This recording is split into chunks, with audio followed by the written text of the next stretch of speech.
What is up? Welcome to Build. I'm your host, Matt Forte. Before we dig in, I want to remind those of you watching us live right now that we will be looking for questions from you for our audience Q&A in just a little bit. So think of something great to ask. Hit us up on Twitter at BuildSeriesNYC. Or if you're watching on our site, just press the button right over there next to the video. It says submit a question on it. My next guest was here about a year ago. Had a ton of stuff going on then, even more going on now. She's got a hit show on Hallmark Channel, starring in a new movie in March, fashion line at Macy's. Her first book, Losing Brave, is out now, and as of, I think, like October, she can vote. That's right. At just 18 years old, she's a virtuoso actress, designer, producer, author, and she's also the most down-to-earth and hardest working person you're ever going to meet. I'm so excited she's back. Everybody, please put your hands together, make some noise, and welcome Bailee Madison right here. Come on. You're like my hype man. Yeah? Yeah, you're gonna be like my hype man one day. I'm in. Let's do it. That was amazing. Thank you. Hi guys. I'm so happy to be back. I'm so it happy. Really to was have you like back. a year ago. Yeah, just about. I was looking at it. I think it was like April or something like that. We're on You the look cusp. younger. You flatter me. Yeah, I am now the color of your blazer. That's what's happened, all right? Thank you. Honestly, it's all the makeup. So I want to talk to you about this book. We're going to get into this book in a second, but there's so much going on, so much to discuss. Just first of all, how are you? I'm good. I'm really excited. It's been a whirlwind. I mean, the fact that the book is out, it's now in people's houses after 2.5 years of writing, and actually getting to physically hold a copy for the first time this week. It's very gratifying. I feel so thankful. It's pretty nuts. And how long are you in New York for? Are you hanging out? Our last day is tomorrow. We Okay. got in Monday, but yeah, I wrapped season 4 of Good Witch Monday morning, flew in Monday afternoon, and we've been going since. You just don't stop. It's unbelievable. Like I said, we're going to dig into the book, but we have a special friend with us we're going to bring out in a second. So I want to talk about some other stuff you got going on first. A lot of firsts right now, and correct me if I'm wrong, is this your first line, this thing you've done with Macy's? Yeah, I'm so excited and so honored. Macy's and Nowadays reached out to me. Ah! Yep. Yeah, And that's my face. That's Yeah. a big photo of my face. We can make it larger and closer if you That's want good. that. That's Is good. that- okay. They were so kind to reach out to me and asked if I'd be willing to collaborate on a spring-summer capsule collection. It's always been a dream of mine to step into the fashion industry, and the fact that I'm able to do so with the brand like Macy's that I've shopped at since I was 4 years old with my friends after pre-K with their families, like going to my Macy's up the street in Fort Lauderdale, Florida. It seems very full circle and very true, which is really exciting. It's pretty amazing. Talk about the process. I told you, larger, Really closer. close. Yeah. Talk about this process, something you've never done before. It's all new to you. Coming up with the ideas. Where are you pulling inspiration from? Well, the exciting part about this line is it's not just Nowadays at Macy's, but it's also my name. And so the team were so kind and aware of the fact that anything that I do, I try to be my most authentic and true self. So this line is inspired by things that I love, things that make me feel like me. So we have military prints, which are, my kind of more tomboyish these days. We also have the more feminine prints, like the floral patterns. So it's really just a mix of things that I like when it comes to fashion, and hopefully others will be able to find something that they enjoy and can become a part of them. For sure, yeah. There's definitely like a beachy, military, like fun kind of relax. You tackle a lot of different. Not that I'm the foremost expert on fashion. No, you could rock that. I would rock all of those buttons. I'll tell you that right now. But it is a pretty incredible line, especially considering this is your first time getting out there. You're doing a lot of fun, exciting stuff, and it is a versatile line. There's a lot of different things.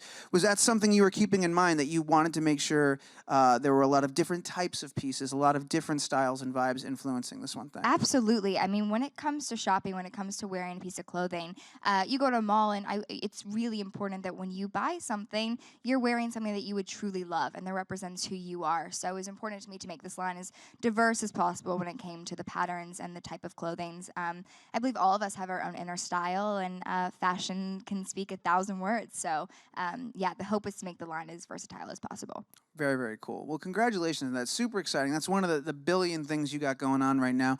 I was saying earlier in the introduction, in March, you've got The Strangers Pray at Night. Yeah, March 9th. Christina Hendricks and Martin Henderson. oh my God. Yeah. I was watching the trailer. terrifying. I know. Yeah, absolutely terrifying. Thank you. What was that experience like? Talk about getting involved there. Oh, it was one of the most fulfilling experiences I've had the honor to work on. I absolutely loved the script from the moment that I was sent it. I knew that I had to do it. It's one of those scripts that you wait for, and when you have it, you fight like heck to get it. Yeah, it was really exciting. We filmed in Kentucky over the summer, and cars are on fire, and I'm screaming and crying. It was like an actor's dream. Well, forgive me, because you do have quite a deep IMDb list of credentials. I talked about it last time, and you had somewhere over or around 50. So I don't know every single thing you've been in. Was this the most heavy, kind of intense project you've ever been a part of? Because I thought it was. Yeah, it was, because I've been blessed to have roles that have emotionally challenged me, but I've never been physically challenged before. That was something that I had really wanted to do. So, I mean, I did 99% of my stunts. I had a stunt team who worked with me and pushed me every single day. I would go home physically drained, and I had bruises to prove it. So I was really able to dive headfirst in that one and give it my all every single day. From, it was all night shoots. So we would go in at 5 in the afternoon, and I'd get home at 9 o'clock in the morning, 10 a.m. at my hotel room, and you would go again in the afternoon that day, and you would just give it all you got. Scariest stunt you had to do? Probably when I don't want to give spoilers away, but it's in the trailer. Okay, there you go. So there's a car on fire, and it's chasing me, and it's one of those things where they're like, so the car's on fire. Yeah, if you trip, it's gonna run over you, and you're like, totally, yeah. And mom's like, I can't watch. That's wild. So you actually had to outrun a flaming car. Oh yeah, totally. And I think for that scene, I had broke my toe earlier in the week, and I didn't want to tell anyone on set because I knew they wouldn't let me do any stunts. So I was wrapping my toe with saran wrap while we were filming. No That one is knew. wild. It was really fun. That's that reminds me of the story you told about when you were on the set on Good Witch. No, I'm kidding. There's nothing. Nothing happens. that's Nothing ever bad happens on Good Witch. with a flaming car like that. No. But Good Witch, totally different set of muscles that you get to exercise. You said you just wrapped season 4. Yeah, Is that true? it's honestly, I'm so excited for everyone to see it. It premieres April 29th, and I think it's to this date our best season yet. I'm really proud of exciting. it.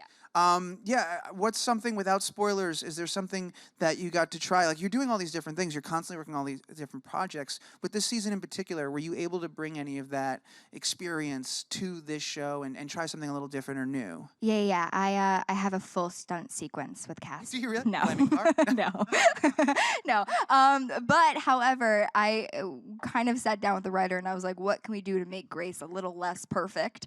Because she's pretty perfect all the time. So this season I got to be a little messy with her and have moments where you're like, oh wow, yeah, you are annoying, and you know that sometimes. So I think just from a character standpoint, I was able to really loosen up and try different things this year, which was really fun for me. Very, very cool. All right, I've only scratched the surface, but I do want to spend some time talking about this book. And we have somebody I'd love to bring out who I think would be perfect for this. Your co-author. I think she would kill it. Yeah, guys, let's make some noise. Please welcome Stefne Miller's here, co-author of Losing Brave. Yes.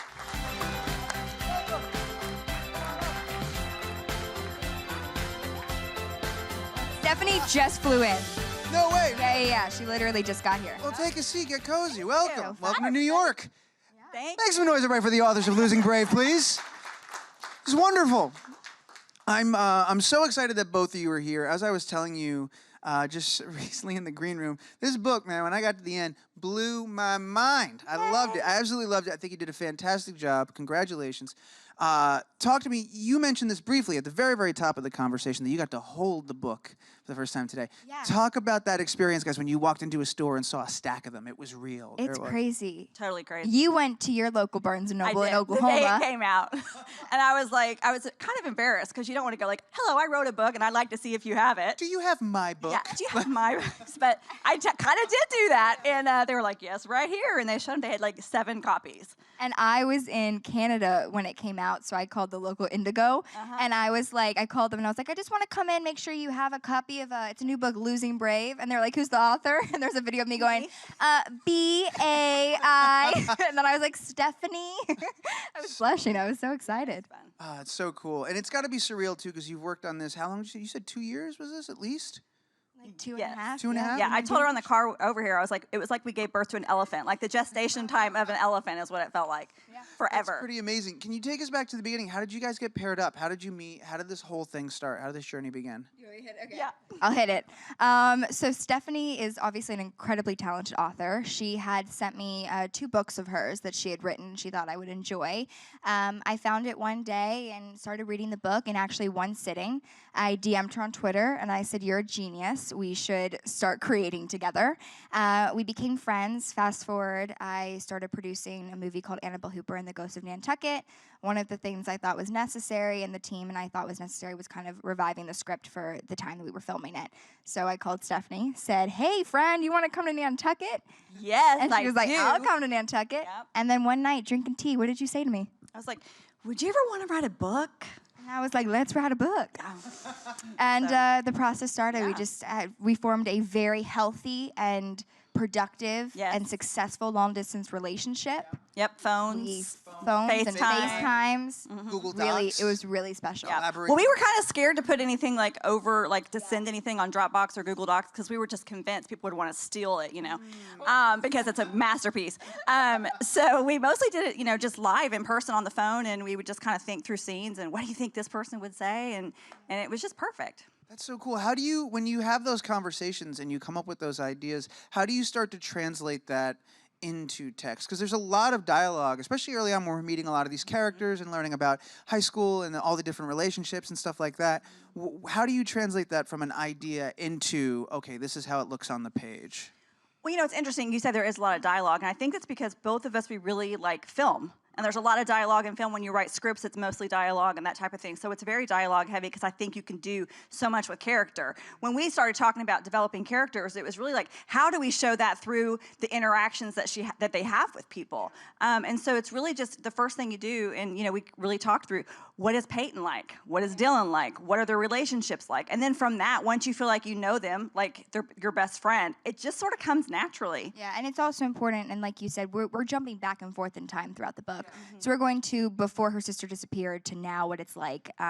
So timestamps are used a lot in the book, dates are used a lot in the book, just to kind of keep the readers where we're going. But like you said, we both love film, and we wrote this book to one day adapt it into a screenplay, miniseries, or a movie. So we wanted it to be when the fans fell in love with the book, for us to get to translate it onto screen and 100% true to what was in the book. So there's not a moment like that didn't happen, because what's written can easily be translated onto screen. Yeah, it felt very, especially like the climax towards the end was very cinematic, and you can see it all very vividly in your mind.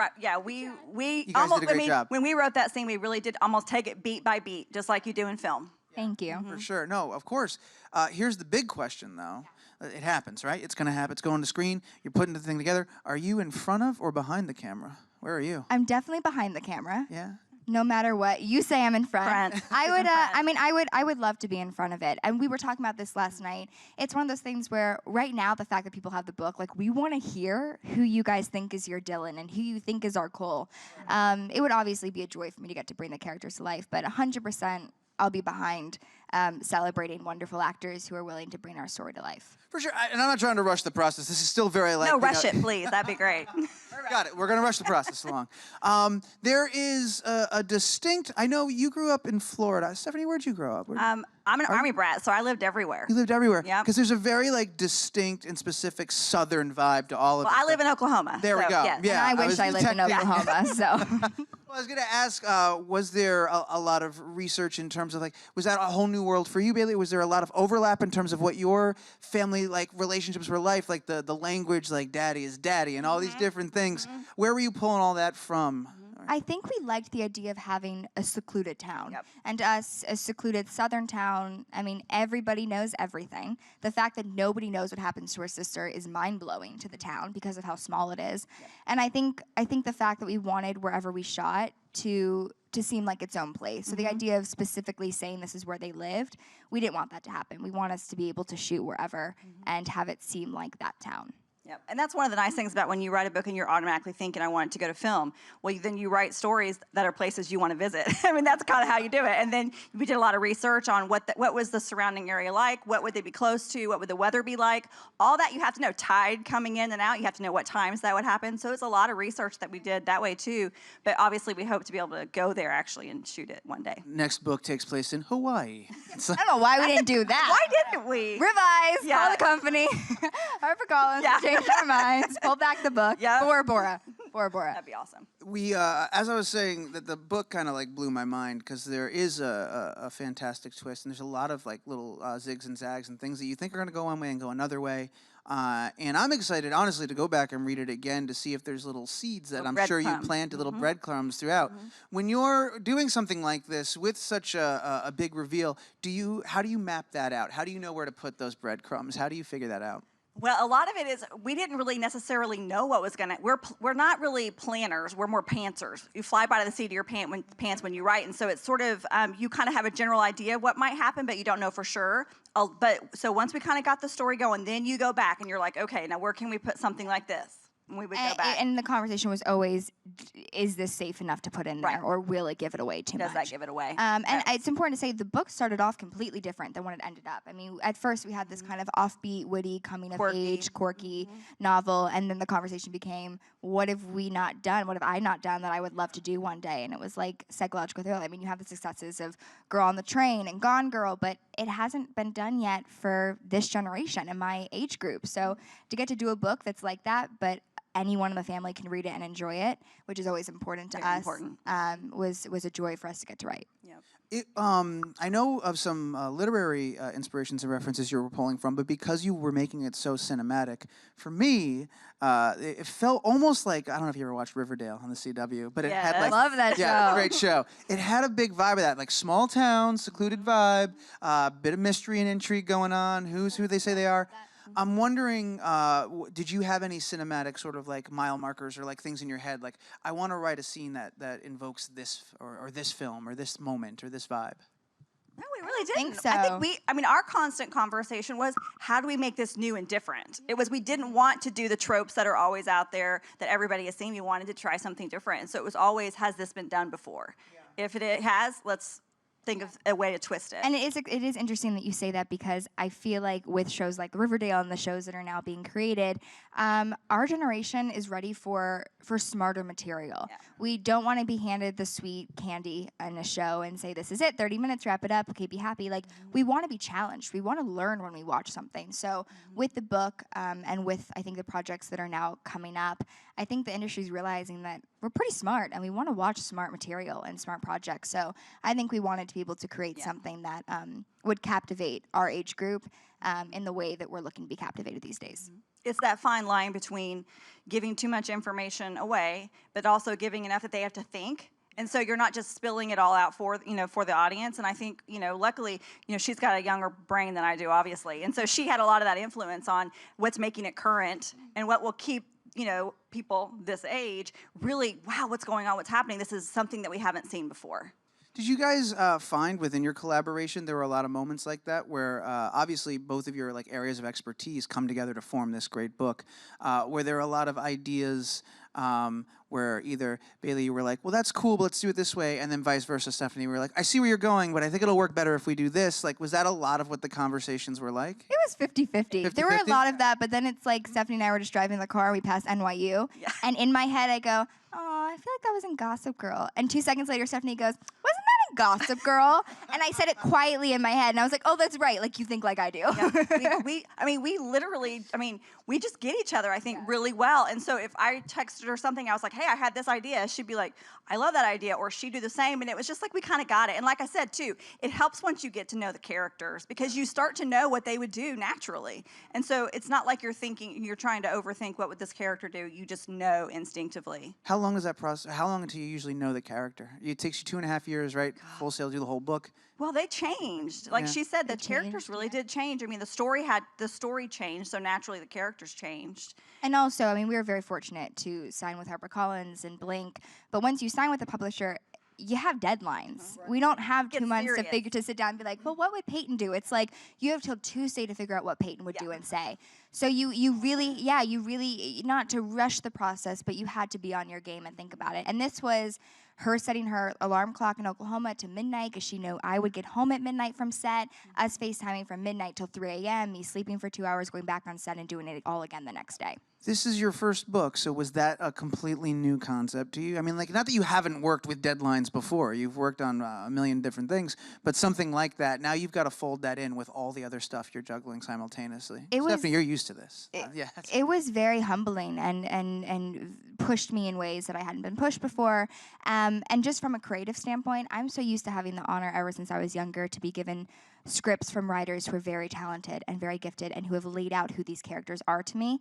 But this time, I had a blank piece of paper. Stefne and I had a blank piece of paper. It was up to us to create these stories. I'd never been in a situation like that before. I dreamed of it, but I'd never been in it before. Well, the other thing that's interesting that I think probably makes it different too is that when you write, so when you do have a deadline, let's say, and we work together on a scene, you send it in, well, you're going to have notes within a couple of days. And it's almost like, well, somebody's telling you your baby's ugly, some of the time, because you're like, oh, I really liked that. And they're like, nope, cut this. I mean, so it was just really a process for us and kind of, we were vulnerable with each other through the whole thing. You just have to be. It was really kind of a beautiful, thing. Stefne, does that ever get easier as a writer, hearing that your baby's ugly as you're working on the project?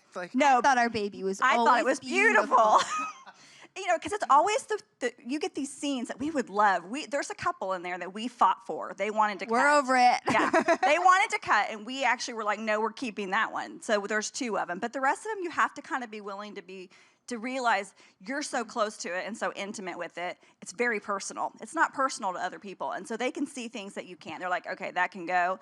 But we loved our baby from the start. Every version of our baby, we loved it. Without giving anything away, were the scenes that you guys had to fight for, was it a content thing? Was it a pacing thing? What was the point of contention for them that they wanted to pull them out? I think one of it was the length.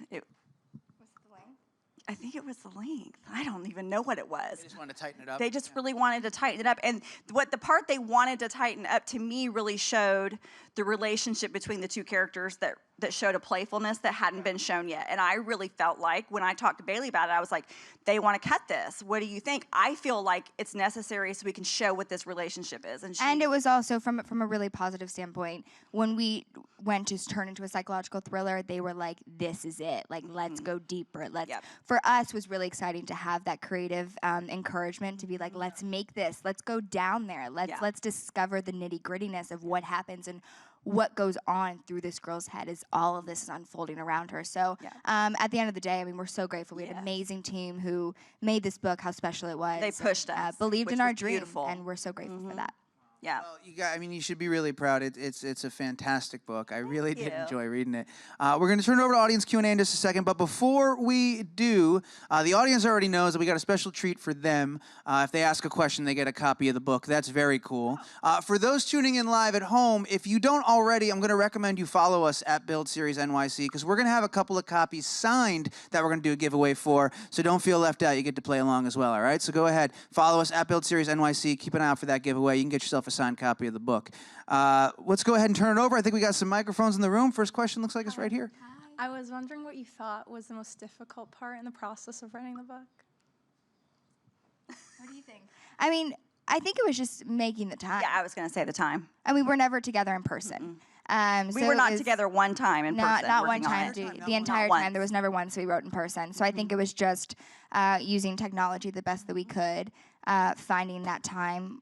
Yeah. I mean, the majority of a lot of this book was written on text message. That's just the truth. Have you guys only finally reunited to do press? Yeah, I haven't seen her in like 3 years. No. That's pretty amazing. I mean, we've seen each other in Toronto. Yeah, you came to Toronto to see me, and we had a really fun signing in Nashville to announce it. So we've had moments throughout the jury to see each other, but schedules can be crazy. But I mean, we talk every single day, so it's great. Very cool. Thank you for that. Next question is right over here. Hi, thank you so much for coming here today. Thank you. My question is primarily for you, Bailee. You've tried on a lot of different hats throughout your career, from actress, I loved you on The Fosters, to now author. I'm just wondering what's next. What's next? That's a very sweet question. What's next? I think I'm at a point right now where I'm just looking for stuff that speaks to me. If I have to take some time off to find the perfect script, I'm all for that. But it's also finding things that are outside of the business. I mean, I am reading books right now to see if I can buy the rights to it to create into something. I think we live in a really exciting day and age where female filmmakers are coming out and we're emerging and we're raising our voices, and I'm looking for those projects to step behind the lens and to encourage and help out other youth who are in this business and other actors and give them a chance to shine and find that dream role that us actors are always trying to find. Very cool. Thank you for that. We have time for one more question. Pierce is right here. Hey, Bailee. Speaking of reading scripts, which actor or director did you look up to?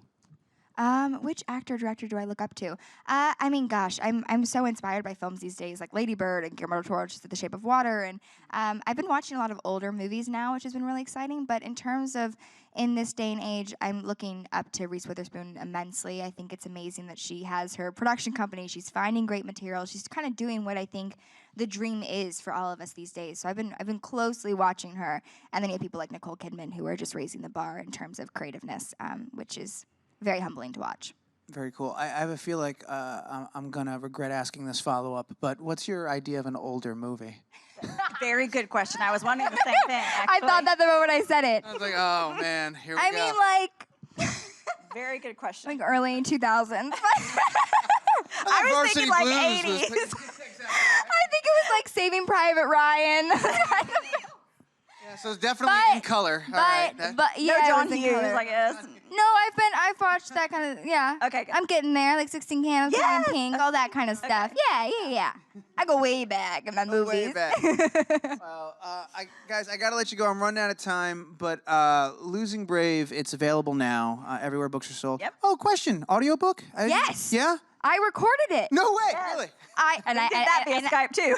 I get to say it on the thing. I go, this audio recording was recorded in front of a live blah blah blah in Burbank Studios by Bailee Madison for Blink. I mean, it was really fun. I did like a week in LA, 10 hours in the studio just recording the book, Yep. doing different voices. It was really fun. It was a very special That's so experience. cool. So you can listen. So there you go, guys. To my It's voice. available everywhere. Where books are sold, there's an audiobook.